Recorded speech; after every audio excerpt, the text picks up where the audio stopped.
So I like fighting events. You pick one dude versus another dude, and you literally cheer for someone to demolish another human being. What could be more fun? I'll tell you what could be more fun. Dudes demolishing each other with fucking robot suits on. Now, when I first heard of Megalobox, I was immediately interested. Obviously because of what I've already said right now, but I was also interested in it because it was so short. It's only 13 episodes, at least the first season. And when I looked into it further, I got even more interested. The main character goes by the name of Gearless Joe, and that's because he chooses to be unlike the other fighters in this series and fight with no gear at all. No robots, nothing, just completely all natural. So already the story has this super cool like natural versus technology boxing whole anime style thing, and man, you have me at a short series, good action, cool story. I'm honestly oozing right now, or at least I was oozing when I started this show. I'm not oozing currently.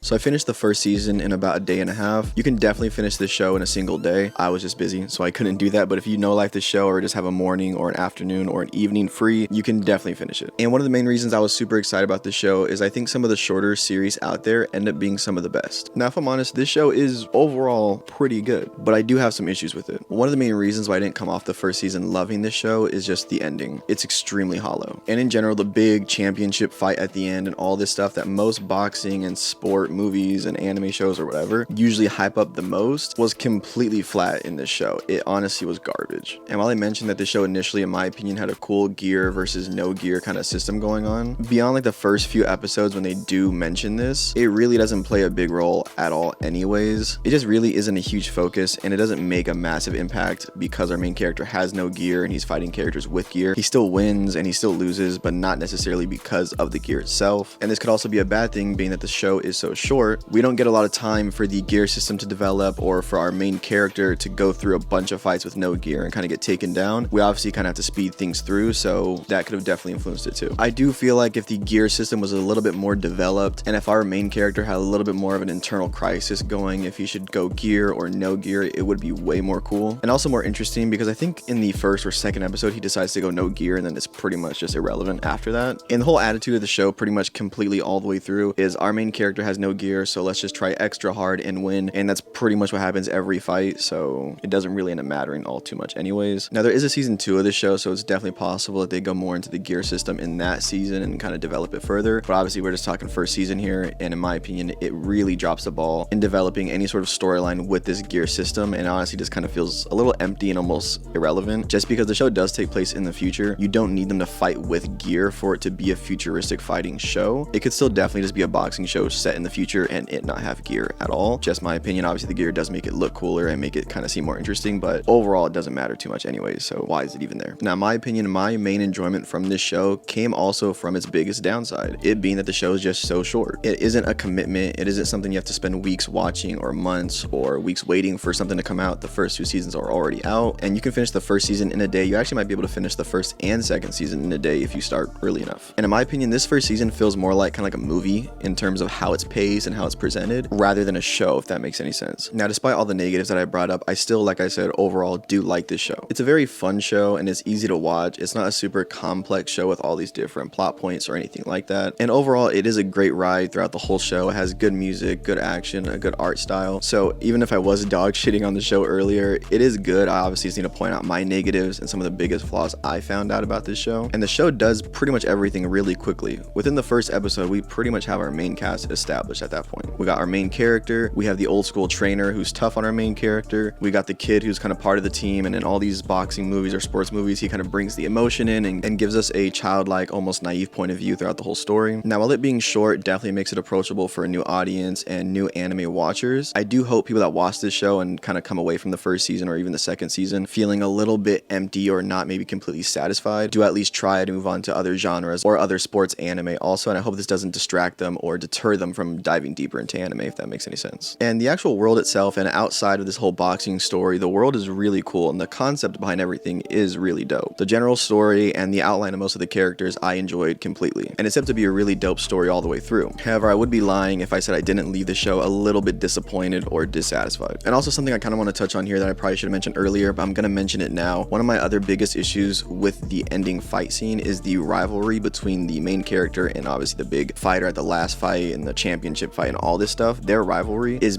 pretty meaningless and honestly never really gets developed. And again, that kind of goes into the whole thing that there's not enough time to develop that. However, the main character does spend a lot of the first few episodes fighting just random fighters, and they don't really build up the tension or rivalry between our main character and the last fighter that he ends up fighting anyways. So when the big showdown kind of comes up at the end, it just feels pretty meaningless. And also the show does one small, very tiny thing that I think is just really minuscule that I only noticed, that maybe no one else will notice, but they don't really show the fucking last fight scene at all. They literally don't show the last fight scene. It doesn't show it at all. They start the last fight scene and it starts going and it kind of gets crazy and whatever, and then it fades and we never fucking see what happens. So not only do we get no development for the last big final fight, but the last big final fight gets literally cut short and we never fully get to see it anyways. So it feels literally fucking useless. This whole last episode in this show angers me so much because not only do I leave a little dissatisfied overall, but I leave almost feeling like this whole show was a waste because the last episode does basically fucking nothing. And the last scene does kind of tell you who won and who lost, but you don't actually see the fight itself, and it's just really stupid, and I hate that. I feel like that's the first rule for boxing or any sports, anything ever. You hype up the last fight, game, or whatever, and you show it in its entirety, in its whole complete story and narrative. You never skip the last thing that you're hyping up, and they did that here, and it was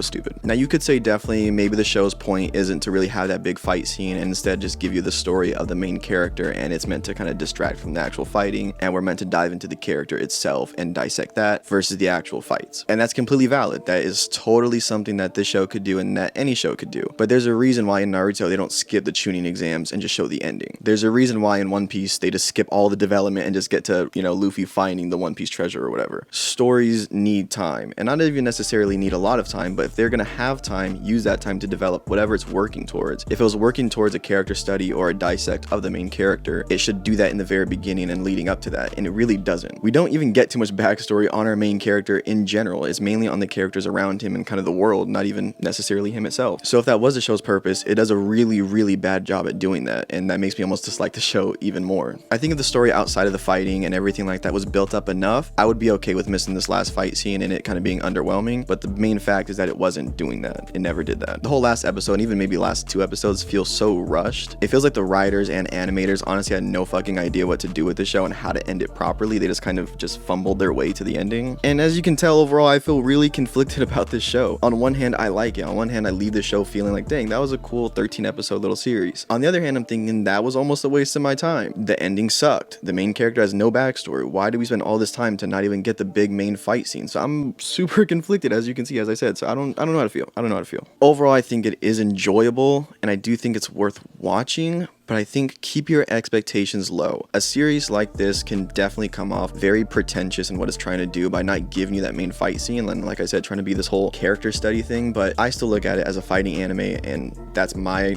opinion. You know, whatever, you can have your opinion. So I don't think it's trying to do anything deep. I just wish we would have got that main fight scene, or at least maybe some development towards the rivalry in the last fight scene. That's just me. But what do you guys think of Megalobox? Is it a solid series? Is it overhyped? Is it worth watching? Let me know. Have you never seen it? Did I spoil this whole show for you? Let me know in the comments, and also go ahead and like the video so more people can see these videos. I work super hard on it, so you pushing that like button gets it out to more people, so that's super dope. And subscribe if you like this content, and have a good one.